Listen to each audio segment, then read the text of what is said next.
So this is the chapel.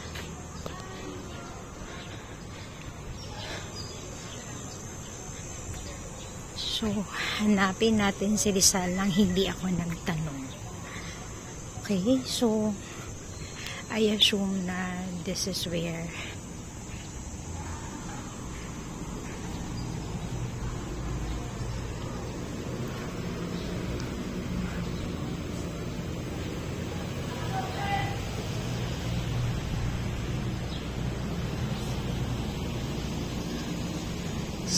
Sitio de los Infants Osario, Infant Site and Ossuary.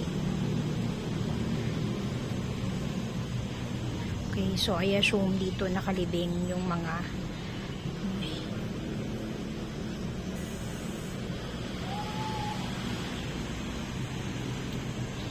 this is really pretty nito.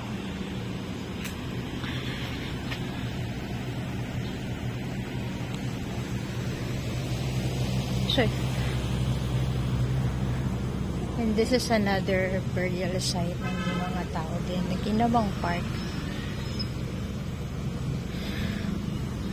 So, imagine going on a date here. Ayan. Very small entryway, I think. And matagal na to. So, I guess this was built during Rizal's time. At least before. And yes, he is here. Oh wow, Jose Rizal the Mason. I think this site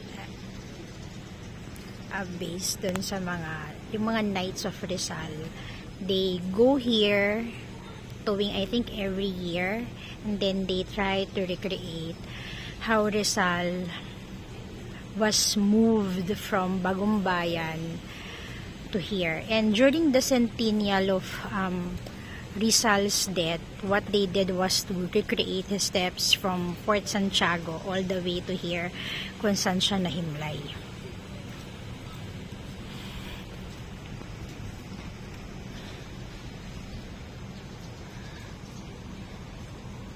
And here is yung tombstone